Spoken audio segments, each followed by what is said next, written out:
Bonjour à tous, hier soir le choc en Ligue 1 a tourné à l'avantage des Marseillais, vainqueurs 2-1 face aux Niçois. L'OM, ça marche, titre le journal L'Équipe, et ça marche plutôt bien puisque grâce à cette victoire, les Phocéens peuvent croire un peu plus à une qualification pour les tours préliminaires de la Ligue Europa. Dans le quotidien La Provence, on souligne l'ambiance survoltée du Vélodrome et l'émotion maximale des supporters marseillais ravis.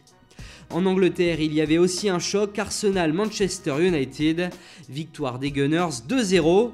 Pourtant, les tabloïds anglais ne parlent que d'une seule chose, le Daily Star titre « Cesse de pleurer », le Sun « Ne pleure pas pour moi, Arsène », le Daily Express « Je t'ai enfin donné le sourire », et vous allez comprendre pourquoi.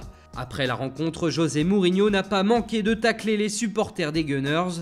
Il a déclaré « Les fans d'Arsenal sont heureux et je suis content pour eux car c'est la première fois que je quitte le stade d'Arsenal et qu'ils sont contents.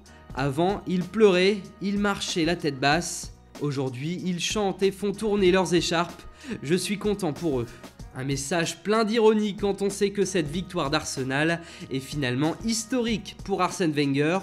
Car en 13 confrontations de Première Ligue, c'est la première fois que l'entraîneur français des Gunners gagne face à José Mourinho. Du côté de Chelsea, Antonio Conte a prévenu tout son monde en disant que le titre à venir des Blues ne sera que le commencement pour lui. À moins qu'il ne cède à la tentation avec l'Inter, comme l'annonce ce matin le Corriere dello Sport. Le journal italien affirme que le club interiste propose 15 millions d'euros par an au coach italien pour quitter Chelsea. D'ailleurs, si Conte n'est pas partant, l'Inter pourrait se rabattre sur Diego Simeone avec la même proposition de contrat. En Espagne, les journaux barcelonais sont tous d'accord.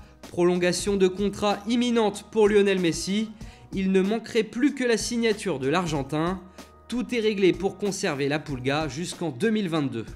Et enfin, à Madrid, on annonce une opération à hauteur de 40 millions d'euros pour s'offrir la nouvelle pépite brésilienne, âgée de seulement 16 ans, Vinicius Junior. Là aussi, il ne manquerait plus que la signature. La jeune starlette de Flamengo serait donc tout proche de découvrir l'Europe et de jouer pour le Real Madrid. Voilà, c'est tout pour aujourd'hui. Bonne journée à tous sur Foot Mercato et rendez-vous dès demain matin pour une nouvelle revue de presse.